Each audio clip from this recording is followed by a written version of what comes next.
wrote a book a few years ago on my career, and I suppose I coined a phrase or a term saying that rugby is great for the soul but terrible for the body.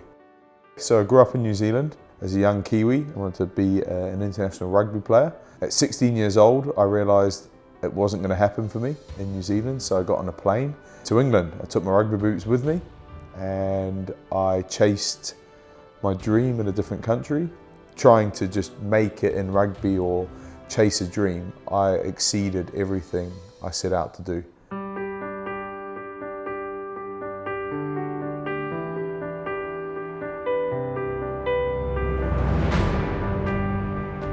So when I retired after 16, 17 years of rugby, I was broken. I retired through a knee injury. I had a degenerative hip problem and I had a lot of brain trauma when I played. I had a lot of concussion. I was dropping things like noises, environments. I couldn't wait to get out of these rooms because there was too much noise. And I went to bed every night thinking that I'm going to get early onset dementia. If you have a damaged brain, what can you do? And I sat with my wife and we kind of formulated a bit of a plan on what we could do to put me back together. And this is where I came across hyperbaric therapy for my brain. And a very chance sort of encounter with an employee here invited me down to come look at the clinic. I was aware of hyperbaric therapy, but I'd never seen it on the scale that it is here and the offering that is here in terms of an all-encompassing program. I found everything from a physio, a rehab specialist. I had access to the hyperbaric oxygen. I had a dietitian. Everything that I probably needed post my professional rugby player, I found here. So my first experience truly blew me away. The facility, for one, is beautiful. The people, the service, the staff, the attention to detail, the knowledge, the care. But then ultimately, seeing hyperbaric therapy in a targeted approach to the brain.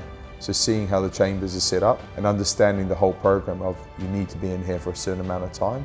I enjoyed the first phase because I got to learn about myself. I understood where I needed to work on. I suppose the only daunting thing for me was actually scanning my brain. I was very scared to do this, not because I'm scared of an MRI, but just scared to see the truth. I was scared to see my reality. As soon as I'd kind of parked that day one and understood where I was, I got very excited because I had the world's best facility at my fingertips to improve myself. The journey was fun. I was really sort of motivated to make the most of the opportunity. I didn't want to miss a chance, you know. So having 2 hours dedicated time to myself, to focus on myself, to focus on repairing my brain every day was amazing. So I had a progressive program in there targeting all these areas that I was probably lacking or down on with my scores and my pre-assessments. I got to target these things with a targeted approach and work on them progressively. So they got harder, they got more challenging. So I kind of saw it as my gym for the brain. And then when I came out the other side, my improvement was significant in those areas, which was mind-blowing in many ways. And then I think the one thing that people might not know about is the community you build here. You spend 3 months of your life here, 4 months with the testing. You share the experience with other people going through similar challenges, I suppose. Everyone's here for their own reasons. You know, just turning up and seeing the same smiling faces every day, and that community sort of aspect really, really helps the whole experience. Subjectively, I was feeling great. I was walking around telling everyone how good it was, but then the metrics and the data and the report came back of my before and afters sort of scans, tests, and blew me away with the improvement I got. Physically, from being an active sort of dad, I'm back. I'm doing what I should be doing as a 37-year-old father. In terms of brain health and the sort of how that's affected me as a person at home, the noises, the distractions, the frustrations that I had have been alleviated.